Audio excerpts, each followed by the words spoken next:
അടുത്ത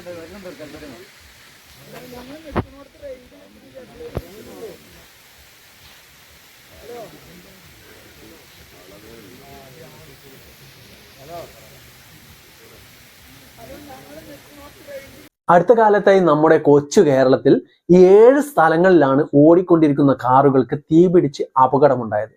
അതിലൊന്ന് കണ്ണൂരിൽ ജില്ലാ ആശുപത്രിക്ക് സമീപം നടന്ന അപകടത്തിൽ പൂർണ്ണ ഗർഭിണിയായിട്ടുള്ള യുവതിയും ഭർത്താവും മരിച്ചപ്പോൾ, കോഴിക്കോട് ഉണ്ടായ മറ്റൊരു തീപിടുത്തത്തിൽ സീറ്റ് ബെൽറ്റ് ഉരുകി ഉറച്ചു പോയതിനാൽ കോർപ്പറേഷൻ ജീവനക്കാരനായ ഒരു വ്യക്തിയും വെന്തു മരിച്ചിരുന്നു.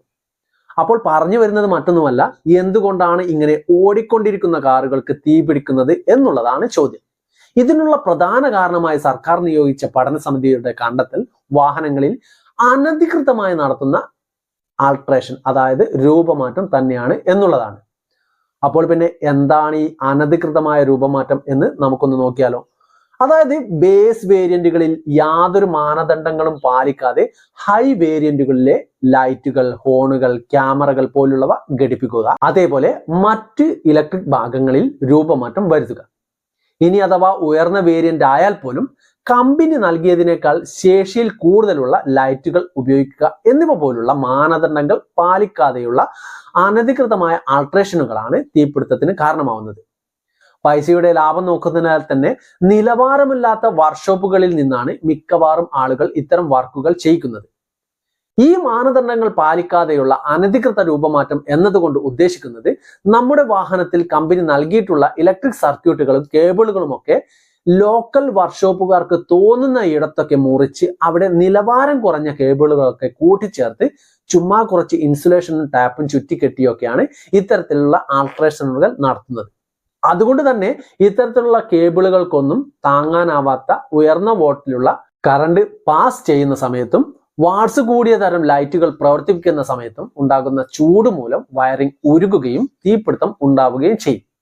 അതുകൊണ്ട് തന്നെ ഇത്തരത്തിലുള്ള ആൾട്രേഷനുകൾ വാഹന കമ്പനിയുടെ അംഗീകൃത വർക്ക്ഷോപ്പിൽ നിന്ന് കൃത്യമായ മാനദണ്ഡങ്ങൾ പാലിച്ചുകൊണ്ട് വാഹനത്തിന്റെ ശേഷിക്കനുസരിച്ച് ചെയ്യാമെങ്കിൽ മാത്രമേ അനുമതി ലഭിക്കുകയുള്ളൂ. മാത്രമല്ല ഇത്തരത്തിൽ അനധികൃത രൂപമാറ്റം ചെയ്തു നൽകുന്ന വർക്ക്ഷോപ്പിനെതിരെ നടപടി ഉണ്ടാവുകയും ചെയ്യും. ഇതിനേക്കാൾ ഏറെ കടുത്ത തീരുമാനം എന്നത് ഇത്തരത്തിൽ അനധികൃത രൂപമാറ്റം വരുത്തിയതിനാൽ തീപിടുത്തം ഉണ്ടാവുകയാണെങ്കിൽ അപകടത്തിൽപ്പെടുന്നവർക്ക് ഇൻഷുറൻസും കിട്ടില്ല. ഇത് മാത്രമല്ല കേട്ടോ, ഇനി മുതൽ എല്ലാ വാഹനങ്ങളിലും ഫയർ എക്സ്റ്റിംഗ്വിഷർ നിർബന്ധമായും ഉണ്ടായിരിക്കണം. അതോടൊപ്പം സീറ്റ് ബെൽറ്റ് കട്ടറും ഗ്ലാസ് പൊളിക്കുന്നതിനുള്ള ഹാമറും വാഹനത്തിൽ ഉണ്ടാകണം. എന്ന് കരുതി ഇതൊന്നും ഡിക്കിയിൽ കൊണ്ടുവെക്കരുത് കേട്ടോ. കാരണം ആവശ്യഘട്ടത്തിൽ ഉപയോഗിക്കാൻ കയ്യകലത്തിൽ ഉണ്ടായാൽ മാത്രമേ ഇതുകൊണ്ട് ഉപകാരം ഉള്ളൂ എന്നും ഓർമ്മിക്കുക.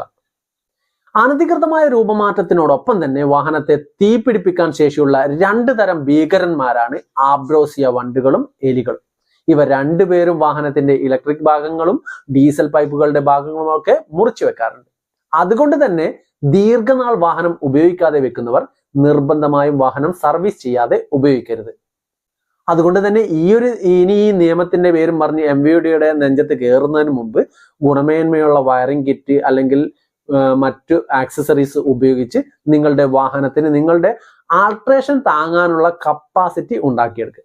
കാരണം നിങ്ങൾ ജീവനോടെ ഉണ്ടെങ്കിൽ മാത്രമേ നിങ്ങൾ ഈ ഫിറ്റ് ചെയ്തിട്ടുള്ള ലൈറ്റ് കൊണ്ടും ഹോൺ കൊണ്ടും ഒക്കെ നിങ്ങൾക്ക് പ്രയോജനമുള്ളൂ.